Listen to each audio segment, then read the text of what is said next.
کل میں نے اشارہ کر دیا تھا کہ قرآن حکیم میں سورۃ البلد کے بعد 4 جو سورتیں ہیں ان کو ایک مشترک عنوان ان کے لیے میں نے تجویز کیا ہے 4 سورہ نور و ظلمت۔ ان 4 سورتوں کے شروع میں قسمیں ہیں، چنانچہ پہلی سورت میں قسموں کا حصہ بہت بڑا ہے، جیسے ہم نے پہلے دیکھا تھا سورہ تکویر میں اذا الشمس کورت سے چل کر 13 آیتیں چلی تھیں، اور اس کے بعد ایک آیت آئی تھی جس پر کہ ان سب چیزوں کو جا کر پھر مرکوز کیا گیا، علمت نفس ما احضرت۔ لیکن سورہ انفطار میں صرف 4 آیتوں کے بعد وہ مضمون آیا اور زیادہ کھل گیا۔ وہی ترتیب یہاں ہے۔ اس میں یہ دیکھیے کہ 8 آیتیں آئیں گی کہ جس میں قسمیں ہیں، اور 2 آیتوں میں پھر جواب القسم ہے، کس بات پر قسم کھائی گئی ہے، اور وہ بڑا مرکزی مضمون ہے، بنیادی مضمون ہے۔ اگلی صورت میں سورۃ اللیل میں قسموں والا حصہ کم ہو جائے گا اور وہ بنیادی مرکزی مضمون مزید کھلے گا۔ پھر اس میں سے جو ایک پہلو ہے اس مضمون کا وہ پھر اپنے نقطۂ عروج کو پہنچے گا سورۃ الضحیٰ میں۔ اس طرح تدریجاً یہ مضمون آگے بڑھ کر مکمل ہو رہا ہے۔ والشمس وضحاها، قسم ہے سورج کی اور اس کی دھوپ کی۔ والقمر اذا تلاها، اور قسم ہے چاند کی جبکہ وہ اس کے پیچھے آتا ہے۔ تلاہا، تلا یتلو، پیچھے آنا، فالو کرنا۔ قرآن مجید کی تلاوت کا لفظ بھی اسی لیے، پڑھنے کے لیے تلاوت کیا ہے کہ آپ اس کے ٹیکسٹ کو فالو کر رہے ہوتے ہیں۔ بسا اوقات انگلی بھی ساتھ چلتی ہوتی ہے، جو زیادہ ماہر نہیں ہوتے ان کو دیکھا ہوگا کہ وہ کہیں ایسا نہ ہو کہ اس سطر کو چھوڑ کے اس پہ آ جائے، انگلی ساتھ چلاتے ہیں۔ اور اسی سے پھر یہ کہ اس کا اس قدر معنی پیدا ہو گئے کہ قرآن مجید پڑھنے کا جو حقیقی مقصد ہے اسے فالو کرنا ہے، اس پر عمل کرنا ہے، اس کا اتباع کرنا ہے۔ اس اعتبار سے بہترین لفظ جو ہے وہ اختیار کیا گیا، لیکن لغوی معنی اس کی کیا ہے؟ کسی کے پیچھے آنا۔ تو قسم ہے سورج کی اور اس کے دھوپ چڑھنے کی، اور قسم ہے چاند کی جبکہ اس کے پیچھے آتا ہے۔ والنہار اذا جلاھا، اور قسم ہے دن کی جبکہ وہ اس کو روشن کر دیتا ہے۔ اگرچہ شکل تو یہ ہے کہ سورج سے دن روشن ہوتا ہے، لیکن یہاں اس میں بہت لطیف نکتہ پیدا کیا ہے کہ دن ہوتا ہے تو ہمیں سورج نظر آتا ہے، تو گویا کہ دن نے سورج کو نمایاں کیا ہے۔ اس لیے کہ آگے اس کا ہم بدن آ رہا ہے واللیل اذا یغشاھا، اور قسم ہے رات کی جبکہ وہ اس کو یعنی سورج کو ڈھانپ لیتی ہے۔ سورج کو رات نے ڈھانپ لیا، دن نے گویا کہ اس کو نمایاں کر دیا۔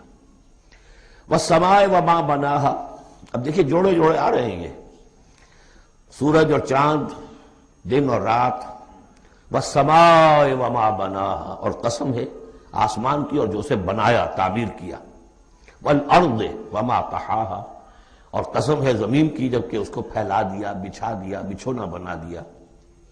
ونفس وما سواھا، اور قسم ہے نفس انسانی کی اور جو اس کو بنایا اور درست کیا، اس کو نک سک سے درست کیا، اس کا تسویہ کیا، اس کو سنوارا۔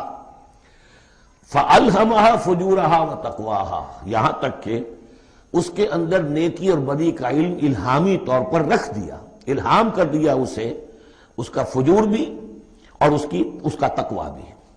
اب یہاں قسم کھائی گئی قد افلح من زکاھا وقد خاب من دساھا، جس نے بھی اپنے نفس کو پاک کر لیا وہ کامیاب ہو گیا، اور جس نے اسے مٹی میں دفن کر دیا وہ ناکام ہو گیا۔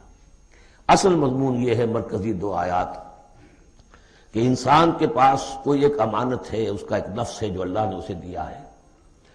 اس نفس کو جس نے پاک کر لیا، سنوار لیا، بنا لیا، جس کے لیے ہم مختلف الفاظ استعمال کرتے رہے ہیں، تعمیر سیرت، تعمیر خودی، کریکٹر بلڈنگ، ایک انسان اپنی شخصیت کو بناتا ہے۔ تو جس نے تو صرف بنانا، لیکن اس کے علاوہ پاک کرنا، بنانا اس معنی میں کہ تمام رذائل سے اس کو پاک کیا جائے اور فضائل سے اسے سنوارا جائے، اسے منور کیا جائے، مزین کیا جائے۔ تو جس نے اپنے نفس کو پاک کر لیا، مزین کر لیا، فضائل سے مرصع کر لیا، مسجع کر لیا، وہ کامیاب ہو گیا۔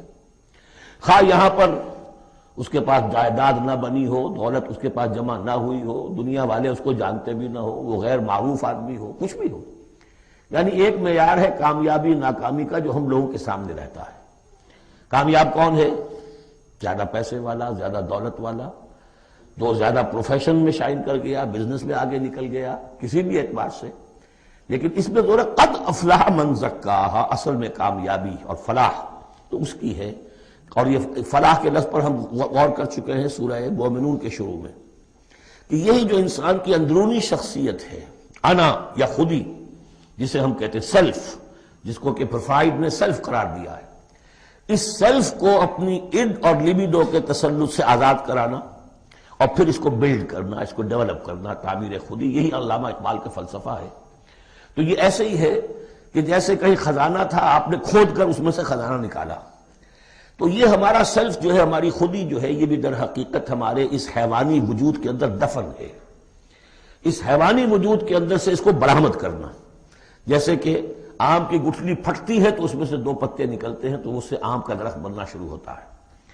اسی لیے وہ جو میں نے آپ کو وہ اس کا اپنشد کا جملہ بھی سنایا تھا کہ man is in his ignorance identifies himself with the material sheets which encompass his real self. اصل خودی، اصل انا، اصل میں وہ کون ہے؟ یہ میرا وجود ہے، یہ میرا جسم ہے، یہ میرے ہاتھ ہے، یہ میرے پاؤں ہیں. لیکن میرا میں ایک پوزیسو موڈ میں ایک پروناؤن آیا ہے، تو جو پوزیس کر رہا ہے جسم کو، وہ کون ہے؟ وہ ایک اس کی اندرونی لطیف شخصیت ہے. اسے انا سے، خودی سے، سیلف سے تعبیر کرتے ہیں. اور در حقیقت وہ عبارت ہے اس روح سے کہ جو اللہ تعالیٰ نے پھونکی ہے اس میں، وَنَفَخْتُ فِيهِ مِن رُوحِي. تو اس مٹی کے ڈھیر میں اس روح کو ڈالا گیا ہے. اس کو برآمد کرنا اور اس کو بنانا اور سنوارنا، یہ ہے اصل کام انسان کا. جو اس میں کامیاب ہو گیا وہ کامیاب ہو گیا.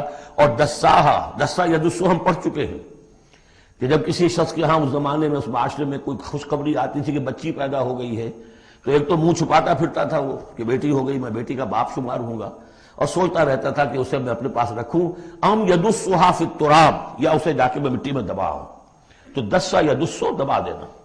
تو یہ ہے کہ جس نے اپنی اس خودی کو اسی حیوانی وجود میں دبا دیا، ختم کر دیا، قد خاب من دساہا، وہ ناکام ہو گیا. اب اس حقیقت پر ایک تو میں نے آپ کو نوٹ کرایا تھا کل کہ سورۃ الاعلیٰ پڑھتے ہوئے میں نے کہا تھا کہ بعض مضامین جو ہے جو ان سورتوں میں آ رہے ہیں وہ سورۃ الاعلیٰ میں ان کی اصل جڑ پڑ چکی ہے. اور اس کی آخری 6 آیتیں جو ہیں وہ کیا ہے؟ قد افلح من تزکا وذکر اسم ربہ فصلی بل تؤثرون الحیاۃ الدنیا والآخرۃ خیر وابقی ان ھذا لفی الصحف الاولی صحف ابراہیم وموسیٰ. قد افلح من تزکا، جس نے پاکیزگی حاصل کر لی وہ کامیاب ہو گیا. یہاں اسے مزید کھولا کہ اس کا برعکس کیا ہے؟ قد افلح من زکاہا وقد خاب من دساہا. اس پر گواہیاں لائی گئی ہیں کہ جیسے تمہیں پوری اس کائنات میں تضادات نظر آتے ہیں، رات ہے، دن بھی ہے، آسمان ہے بلند، زمین ہے پست. بالکل اسی طریقے سے انسان کا معاملہ بھی یہ ہے کہ اگرچہ ویسے تو شکل و صورت میں سب تقریباً ایک جیسے انسان ہیں، ہیومن بینگز ہیں، لیکن 2 مختلف قسم کے راستوں پر یہ چل رہے ہیں. ایک راستہ وہ ہے کہ یہی حیوانی نفسانی خواہشات اور اسی کے اندر پوری زندگی جو ہے گزار دی اور اپنے اس اصل روح ربانی کو، اپنی اصل امانت الہیہ کو دبا دیا، گویا کہ چلتے پھرتی قبر بن گئے. اس کے لیے حیوان انسان چل رہا ہے، لیکن وہ انسان جو ہے وہ روحانی وجود اس کا، وہ اس کے اندر دفن ہو چکا ہے. تو قد خواب من دساہا قد افلح من زکاہا. اس پر یہ ساری قسمیں کھائی گئیں. سورج ہے تو اس کے ساتھ چاند ہے، دن ہے تو اس کے ساتھ رات ہے، اسی طریقے سے آسمان ہے تو اس کے ساتھ زمین ہے. اور یہ جو نفس انسانی ہے اسے اللہ نے بڑا سنوارا ہے، بنایا ہے. اس نفس کے اندر بھی ایک ودیت کر دیا ہے نیکی اور بدی کا شعور. یہاں لفظ روح نہیں آیا، نوٹ کر لیجیے اسے، وَنَفْسٍ وَمَا سَوَّاهَا. یعنی جو یہ نفس انسانی ہے اس کے اندر بھی ایوولوشن ہوئی ہے. یہ نفس جو ہے اڈ یا لیبیڈو، یہ گدھے میں بھی ہے، کتے میں بھی ہے، گھوڑے میں بھی ہے، شمپنزی میں بھی ہے، لیکن یہ سارا نفس کا بھی تو ایوولوشن ہوا ہے. اس ایوولوشن کا جو مرتبہ آیا ہے انسان میں آ کر وہ یہ ہے کہ انسان میں اس کے اندر ایک حس پیدا ہو گئی ہے، مورل سینس، کہ کچھ چیزوں کو وہ سمجھتا ہے کہ یہ بری ہیں، کچھ چیزیں اچھی ہیں.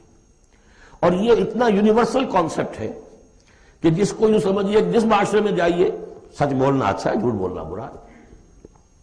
یہ کبھی ایسا نہیں ہوا کسی نے کہا ہو کہ جھوٹ بولنا اچھا ہے، سچ بولنا برا ہے. وعدہ کر کے پورا کرنا اچھا ہے، وعدہ خلافی کرنا برا ہے۔ جو شخص وعدہ خلافی کر رہا ہوتا ہے وہ بھی جانتا ہے کہ میں برا کام کر رہا ہوں، میرا اس کا ضمیر اس وقت اس کو ملامت کر رہا ہوتا ہے، جس کی قسم کھائی گئی ہے۔ لا اقسم بیوم القیامہ ولا اقسم بالنفس اللوامہ، یہ تمہارے اپنے اندر جو ہے مائی کانشنس از پنچنگ می بھائی، کہ تمہارے اندر ایک اخلاقی حص ہے، یہ اخلاقی حص نفس انسانی میں ودیت شدہ ہے۔ روح میں جو کچھ ہے وہ تو اور بڑی شے ہے، روح انسانی میں تو معرفت خداوندی ہے اور محبت خداوندی ہے، دونوں چیزیں روح انسانی کے اندر موجود ہیں۔ ابھی یہاں سے نفس کی بات ہو رہی ہے، جیسے عالم خلق کے تمام جو مظاہر ہیں ان کو بیان کیا جا رہا ہے، سورج اور چاند عالم خلق کی چیزیں، عالم امر کی نہیں ہیں، رات اور دن عالم خلق کی چیزیں ہیں، آسمان اور زمین عالم خلق کی چیزیں ہیں، نفس بھی عالم خلق کی شے ہے، روح ہے عالم امر کی شے۔ تو نفس انسانی بھی نفس حیوانی سے ممتاز ہے بئی معنی کہ اس میں وہ ایک مورل سینس موجود ہے جس کی بنا پر اس کے اندر یہ شعور ہے ودیت شدہ، الہام شدہ، الہمہا، الہام کر دیا اس میں کہ کچھ چیزوں کو وہ جانتا ہے یہ خیر ہیں اور کچھ کو جانتا ہے یہ شر ہے۔ اسی لیے قرآن مجید نے کثرت سے جو لفظ استعمال کیا ہے وہ معروف اور منکر۔